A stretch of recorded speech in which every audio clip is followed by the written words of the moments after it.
দুর্নীতি দুঃশাসনে পর্যুদস্ত একটি ভঙ্গুর অর্থনীতি, দুর্বল শাসন কাঠামো আর অবনতিশীল আইনশৃঙ্খলা পরিস্থিতির ভেতর দিয়ে নতুন সরকার যাত্রা শুরু করেছে। আইনশৃঙ্খলা পরিস্থিতির উন্নয়ন, দুর্নীতি নিয়ন্ত্রণের মাধ্যমে জনজীবনে শান্তি, নিরাপত্তা ফিরিয়ে আনাই হচ্ছে আমাদের সরকারের অন্যতম প্রধান অগ্রাধিকার। বাংলাদেশের বর্তমানে এক বিশাল সংখ্যক কর্মক্ষম জনগোষ্ঠী রয়েছে। কর্মক্ষম এই জনগোষ্ঠীর জন্য কর্মসংস্থান তৈরির এই মুহূর্তে হচ্ছে বড় চ্যালেঞ্জ। শুধু অর্থনীতি নয়, ফ্যাসিবাদী শাসন আমলে আমাদের শিক্ষা ব্যবস্থাও বিপর্যয়ে নেমে এসেছিল। এমনকি ইন্টারিম গভর্নমেন্টের সময়ও শিক্ষা ব্যবস্থায় শৃঙ্খলা ফেরেনি দুঃখজনকভাবে।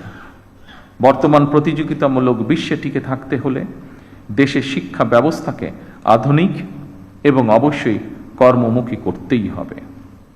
শিক্ষা ব্যবস্থাকে বাস্তবমুখী করার কাজটিও আমরা শুরু করেছি। দেশের অর্ধেকের বেশি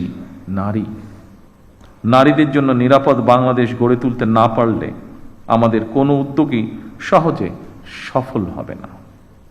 এভাবে প্রতিটি সেক্টরকে চিহ্নিত করে সরকার কর্ম পরিকল্পনা বাস্তবায়নের কাজ এরই ভিতরে শুরু করেছে।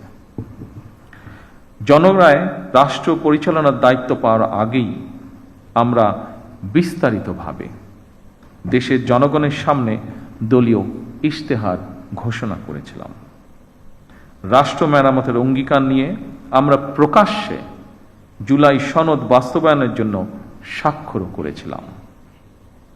জনগণ আমাদের প্রতিটি অঙ্গীকারের পক্ষে সমর্থন জানিয়েছেন। এবার আমাদের অঙ্গীকার বাস্তবায়নের পালা। সম্মানিত সকল উপস্থিতিবৃন্দ, আমরা ইতিমধ্যেই জনগণের সামনে দেওয়া অঙ্গীকার বাস্তবায়নের কাজ শুরু করেছি। আমরা দলীয় ইশতেহারে এবং স্বাক্ষরিত জুলাই সনদের প্রতিটি দফা, প্রতিটি অঙ্গীকার অক্ষরে অক্ষরে পালন করব ইনশাআল্লাহ।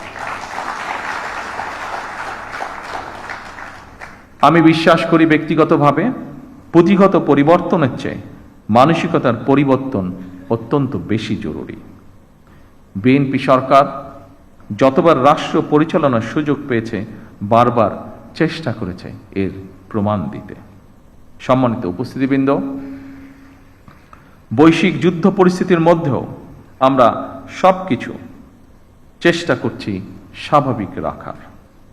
বিশ্বের সকল দেশে তেল ডিজেলের দাম বাড়ানো হলেও আমরা জনদুর্ভোগের কথা বিবেচনা করে এখন পর্যন্ত এই সিদ্ধান্তটি নেইনি। এই